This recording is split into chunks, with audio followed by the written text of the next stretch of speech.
சயீதுல் குத்ரி என்று சொல்லக்கூடிய ஒரு சஹாபி அறிவிக்கக்கூடிய ஒரு சம்பவம். ஒரு தடவை 2 சஹாபாக்கள் ஒரு பயணத்திற்காக செல்லுகின்றார்கள். அவர்கள் செல்லுகின்ற பொழுது தொழுகையுடைய நேரம் வருகின்றது. தொழுகையுடைய நேரம் வந்த பொழுது அவரிடத்தில் ஒது செய்வதற்கு தண்ணி இல்லை. அந்த சமயத்தில் 2 பேரும் தயம்மம் செய்து தொழுகையை தொழுகின்றார்கள். அவ்வாறு தொடர்ந்து பயணத்தை அவர்கள் செய்து கொண்டிருக்கின்ற பொழுது என்ன நடக்கின்றது என்று சொன்னால், அந்த தொழுகையுடைய நேரத்திலேயே தண்ணீர் கிடைத்து விடுகின்றது. அந்த சமயத்தில் ஒரு சஹாபி என்ன செய்கிறார் அப்படின்னா, ஒது செய்து அதே தொழுகையை மீண்டும் தொழுகிறார், இன்னொரு சஹாபி தொழவில்லை. அப்ப இந்த செயலும் பெருமானார் ஸல்லல்லாஹு அலைஹி வஸல்லம் அவரிடத்தில் வந்து சொல்லப்படுது. யா ரசூலல்லாஹ், நான் தொழுதேன், அவர் தொழவில்லை என்று சொல்லப்பட்ட பொழுது நபிகள் நாயகம் ஸல்லல்லாஹு அலைஹி வஸல்லம் என்ன சொல்றாங்க அப்படின்னா, தொழாத அந்த மனிதரை பார்த்து சொன்னார்கள், நீங்கள் சுன்னாவின் அடிப்படையில் உங்களுடைய செயலை அமைத்துக் கொண்டீர்கள், சுன்னத்தின் அடிப்படையில் செய்தீர்கள். தயமம் செய்தவரை பார்த்து, அதாவது மீண்டும் 2வது தடவையும் தொழாதவரை பார்த்து, 2வது தடவையும் தொழுதவரை பார்த்து பெருமானார் ஸல்லல்லாஹு அலைஹி வஸல்லம் சொன்னார்கள், உங்களுக்கு 2 கூலி இருக்கின்றது என்று ரசூலுல்லாஹி ஸல்லல்லாஹு அலைஹி வஸல்லம் அவர்கள் சொல். அப்போ கருத்து வேறுபாடு சஹாபாக்களுக்கு மத்தியில் இருக்கின்றது. ரசூல் ஸல்லல்லாஹு அலைஹி வஸல்லம் உடைய முடிவு தான் ரொம்ப முக்கியமானது. இவ்வளவு கருத்து, இந்த மாதிரி கருத்து வேறுபாடை கொண்டு ஒரு தொழுகை சம்பந்தப்பட்ட விஷயம், அது ஃபர்லான தொழுகை சம்பந்தப்பட்ட விஷயம். இதை 2 பேர்களுமே வேறு விதமாகவே செஞ்சிருக்கிறாங்க, வேறு விதமாக 2 பேர் செஞ்சிருக்கிறாங்க.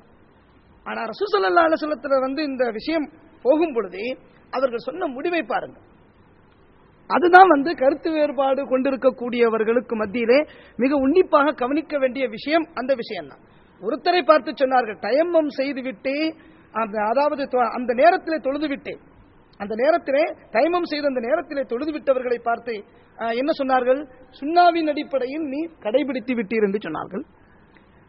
அவர் மீண்டும் இன்னொரு முறை தண்ணீர் கிடைத்த மாத்திரத்திலேயே தொழுது விட்ட அந்த சஹாபியை பார்த்து சொன்னார்கள், உமக்கு 2 கூலி கிடைத்து விட்டது என்று சொன்னார்கள். இங்கே தவறிழைத்த விஷயமே அங்கு முற்படுத்தப்படவில்லை. தவறிழைத்த விஷயமாக ரசூல் ஸல்லல்லாஹு அலைஹி வஸல்லம் அவர்கள் இந்த சம்பவத்தை அணுகவில்லை. 2 பேருக்குமே நற்கூலி கிடைப்பதை போன்ற விஷயமாகத்தான் என்ன செய்திருக்கிறார்கள், இங்கே அணுகியிருக்கிறார்கள். ஆக இருவர்களுடைய செயல்பாடும் சுன்னாவை பின்பற்ற வேண்டும் என்ற நோக்கத்தின் அடிப்படையிலே இருந்தது, ஆனால் வேறு மாதிரி இருந்தது. ஆனால் இறை தூதர் ஸல்லல்லாஹு அலைஹி வஸல்லம் காலத்திலே இது நடந்ததின் காரணத்தினால் அங்கே அவர்களுக்கு ஒரு தெளிவான பதில் அவர்களுக்கு கிடைத்து விட்டது என்பதுதான் இந்த சம்பவத்தினுடைய விஷயம். நூஹ் மௌலவி அவர்கள் சொல்ல போகும் பொழுது அந்த பனி குறைலாவுடைய அந்த சம்பவத்தை சொன்னார்கள். ஏன் ரசூல் ஸல்லல்லாஹு அலைஹி வஸல்லம் அவர்கள் அஸர் தொழுகை அங்கு தொழ வேண்டும் என்று சொன்னார்கள் என்ற ஒரு கேள்வியை அந்த முஹத்திஸீன்கள் எழுப்ப போகும்போது சொல்கிறார்கள், அஸர் தொழுகைக்குள் அங்கு போய் சேர்ந்து விடுங்கள், சேர்ந்து விட வேண்டும் என்று விரைவுபடுத்துவதற்காக வேண்டித்தான் என்ன செய்தார்கள், அந்த விஷயத்தை சொன்னார்கள் என்ற ஒரு கருத்தை கூட என்ன செய்திருக்கிறார்கள் முஹத்திஸீன்கள் அங்கே வெளிப்படுத்துகிறார்கள். ஆக விஷயம் என்னவென்று சொன்னால், அங்கே பின்பற்றப்படுவதனுடைய நோக்கம் எதுவாக இருக்கிறது என்பதை பார்க்க போகும் பொழுது அங்கே கருத்து வேறுபாடுகளை புரிந்து கொள்வதற்குண்டான வாய்ப்பு அங்கே அமைகிறது. இங்கே கருத்து மோதல்களாக இருப்பதற்குண்டான வாய்ப்பு இல்லாமல் போய்விடுகிறது. ஆகவே 2 கருத்துகளுமே சரி என்ற நிலையை இந்த ஹதீஸ் நமக்கு என்ன செய்கிறது, மிக தெளிவாக உணர்த்துகிறது.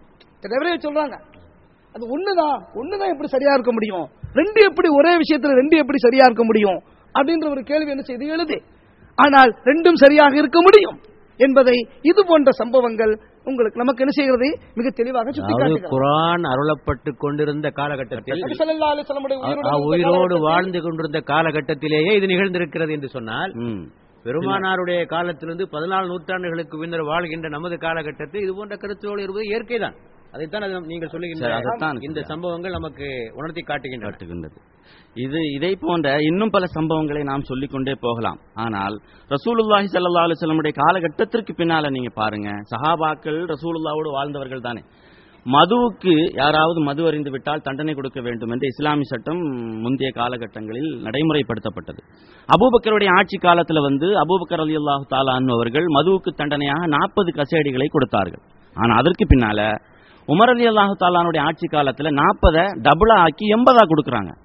ஏன் அபூபக்கர் 40 தானே கொடுத்தாங்க, நீங்க என்ன 80 கொடுக்குறீங்க அப்படின்னு உமர் ரலியல்லாஹு தஆலாவிட்ட கேட்டபோது அவங்க என்ன சொன்னாங்க தெரியுமா, 40 தானே என்று மக்கள் பொடுபோக்காக மது அருந்த தொடங்கி விடுகின்றார்கள், எனவே 80 கொடுக்குறேன் அப்படின்னு சொல்றாங்க.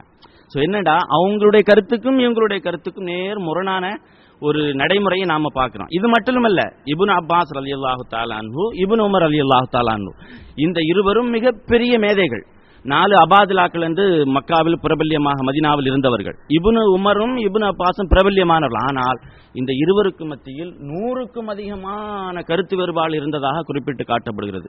ஒரே ஒரு வரியில சொல்றதா இருந்தா எந்த அளவுக்கு அப்படின்னா, குழந்தைகளுடைய சிறுநீரை இப்னு உமர் ரலியல்லாஹு தஆலா அன்ஹு அவர்கள் அசுத்தம் என்று சொன்னார்கள். இப்னு அப்பாஸ் ரலியல்லாஹு தஆலா அன்ஹு இல்லை குழந்தைகள் என்பது பூந்தெண்டல்கள் போன்றவர்கள் என்று வாரி அணைத்துக் கொள்வார்கள்.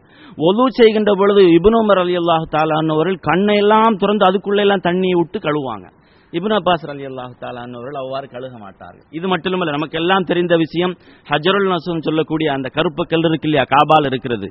இப்னு உமர் ரலியல்லாஹு தஆலா அன்ஹு அவர்கள் தன்னுடைய உடம்பில் காயம்படுகின்ற அளவுக்கு இடித்து சென்று அதை முத்தமிட்டதாக வரலாறு குறிப்பிட்டு காட்டுகிறது.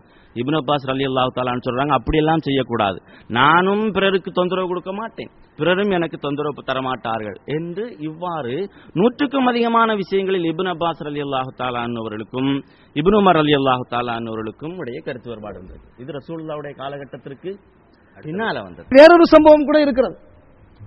அதாவது தன் சுய இஷ்டத்தின் அடிப்படையில் சிந்திக்க முடியாத மலக்குமார்கள், அவர்களுடைய ஒரு சம்பவத்தை இமாம் புகாரி இமாம் அவர்கள் என்ன செய்கிறார்கள், தன்னுடைய கிரந்தத்திலே பதிவு செய்கிறார்கள். உங்கள் அனைவர்களுக்கு தெரியும், 99 பேரை கொலை செய்த ஒருவர் தௌபா செய்வதற்காக வேண்டி, பாவமீட்சி பெறுவதற்காக வேண்டி, அதற்குண்டான வழிமுறை என்னவென்று அறிவதற்காக வேண்டி ஒரு அறிஞரிடம் செல்ல போகும் பொழுது, உனக்கெல்லாம் அந்த பாவமீட்சி கிடையாது என்று சொல்லி அவரையும் கொலை செய்துவிட்டு 100ஆக அந்த கொலை குற்றத்தை 100ஆக ஆக்கிவிட்டு மீண்டும் அவருடைய மனம் தாங்காமல் வேறொரு இடத்தில் இதற்குண்டான வழிமுறை இருக்கிறதா என்று கேட்க போகும் பொழுது, அவர் சில வழிமுறைகளை வழிகாட்டுதல்களை சொல்லி காண்பித்து அவருக்கு அறிவுறுத்தி இன்னொரு இடத்திற்கு அனுப்ப போகும் பொழுது அவர் மரணித்து விட்டார்.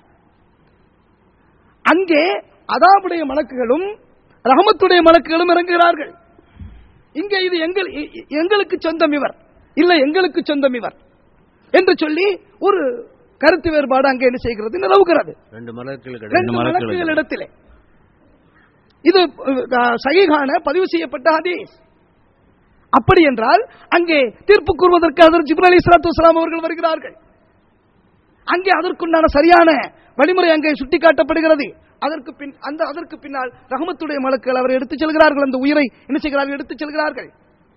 ஆக ஒரு விஷயம் இருக்க போகும் பொழுது, ஒரு விஷயத்திலே கருத்து வேறுபாடு என்பது நிச்சயமாக நிகழும் என்பதிலே சந்தேகம் இல்லை. கருத்து வேறுபாடு இல்லாத ஒரு முஸ்லிம் சமூகத்தை, ஒரு இஸ்லாமிய சமூகத்தை உருவாக்கவே முடியாது. அப்படிப்பட்ட ஒரு சூழல் தான் அங்கே இருந்து கொண்டிருக்கிறது. நம்முடைய அறிவின் அடிப்படையிலே, இறைவன் நமக்கு வழங்கியிருக்கின்ற அந்த அறிவின் அருட்கொடையின் அடிப்படையிலே கருத்து வேறுபாடுகள் என்பது நிச்சயமாக இருக்கும் என்பதிலே எந்த விதமான சந்தேகம் இல்லை. இது நபிமார்களுக்கு மத்தியிலும் கருத்து வேறுபாடு இருந்திருக்கிறது. ஒரு தீர்ப்பு வழங்குகின்ற விஷயத்திலே தாவூத் அலைஹிஸ்ஸலாத்து வஸலாம் அவர்களுக்கும் சுலைமான் அலைஹிஸ்ஸலாத்து வஸலாம் அவர்களுக்கும் கருத்து வேறுபாடு இருந்திருக்கிறது. தாவூத் அலைஹிஸ்ஸலாத்து வஸலாம் அவர்கள்ட்ட 2 பெண்களை குறித்து ரசூலுல்லாஹி ஸல்லல்லாஹு அலைஹி வஸல்லம் சொல்றாங்க. முன்னொரு காலத்தில் 2 பெண்கள் இருந்தார்கள். அவர்கள் 2 பேருக்கும் 2 குழந்தைகள் இருந்தது. அவர்கள் பேசிக் கொண்டிருக்கின்ற பொழுது ஒரு ஓநாய் ஒரு குழந்தையை தூக்கிட்டு போயிடுச்சு. அப்போ அந்த 2 பேரும் மீதி இருக்கக்கூடிய ஒரு குழந்தையை வச்சு, எனக்கு தான், இதுதான் என் குழந்தை, ஓனாய் தூக்கிட்டு போனது ஓன் குழந்தை தான் என்று சண்டை போடுகிறார்கள் மாறி மாறி, பெரியவள் சிறியவள் என்று. அப்ப இந்த பிரச்சனை அந்த காலத்தில் அரசராகவும் நபியாகவும் இருந்த தாவூத் அலைஹிஸ்ஸலாத்து வஸலாம் அவரிடத்துல போகுது. அப்ப தாவூத் அலைஹிஸ்ஸலாத்து வஸலாம் அவர்கள்ட்ட போகும்போது இந்த வயதில் மூத்தவளா இருக்கின்ற பெண்மணி அழுது அரச்சி, இது என் குழந்தை தான் அப்படின்னு சொல்ற போது தாவூத் அலைஹிஸ்ஸலாம் சொல்றாங்க, ஆமா உன் குழந்தை தான், கொண்டு போயிடு அப்படின்னு சொல்லிட்டு. அப்ப இந்த பெண் சிறியவளுக்கு என்ன செய்யறதுன்றே தெரியல. அப்ப சுலைமான் அலைஹிஸ்ஸலாத்து வஸலாம் அந்த சமயத்துல வெளியே போயிருந்தாங்க. மீண்டும் சுலைமான் அலைஹிஸ்ஸலாத்து வஸலாம் அவர்கிட்ட போய் இந்த 2 பேரும் இந்த விஷயத்தை சொல்லுகின்ற பொழுது அவர்கள் சொல்லுகிறார்கள், வாருங்க நீங்க 2 பேரும் என்று சொல்லி ஒரு கத்தியை கொண்டு வாங்கப்பா என்று கத்தியை கொண்டு வந்து 2 அறுத்து பாதி பாதியா கொடுத்துருங்கப்பா அப்படின்னு சொல்றாங்க. அப்போ சின்ன வயசா இருக்கிற அந்த பொண்ணு, இல்ல வேணாம், இது அந்த அவங்களுக்கே கொடுத்துருங்க அப்படின்னு. அப்ப சுலைமான் அலைஹிஸ்ஸலாம் சொல்றாங்க, இல்ல இந்த குழந்தை சிறியவளுக்கு உள்ளது என்று. பாருங்க, அப்போ அவங்களுக்கும் இவங்களுக்கும் இடையில் கூட கருத்து வேறுபாடு இருந்திருக்கிறது. ரசூலுல்லாஹ்வுடைய காலகட்டத்தில் வாழ்ந்தவருடைய கருத்து வேறுபாடை நாம் இங்க பார்த்தோம். அதற்கு பின்னாடி உள்ள கருத்து வேறுபாடு பார்த்தோம். அதுக்கு முன்னாடி வாழ்ந்த மலக்குகளுடைய கருத்து வேறுபாடுகள், நபிமாருடைய கருத்து வேறுபாடுகள் பார்த்தோம். எனவே கருத்து வேறுபாடு என்பது இயற்கையாகவே இஸ்லாத்தில் இருக்கிறது. அதாவது கருத்து வேறுபாடு எல்லா விஷயங்களையும் வரலாம், நிர்வாக விஷயங்களையும் வரலாம், நிர்வாக விஷயங்களை சொல்லி தீர்ப்பு கொடுக்கிற விஷயங்கள்ல வரலாம், மார்க்க ஃபிக்ஹ் சம்பந்தமான விஷயங்களையும் கருத்துபாடு வரலாம். ஆக கருத்து வருவதற்கான எல்லா வாய்ப்புகளும் மார்க்கத்தில் உண்டு. பிஸ்மில்லாஹிர் ரஹ்மானிர் ரஹீம். நீங்க எல்லாம் சொன்னீங்க கருத்து வேறுபாடு வரலாம்.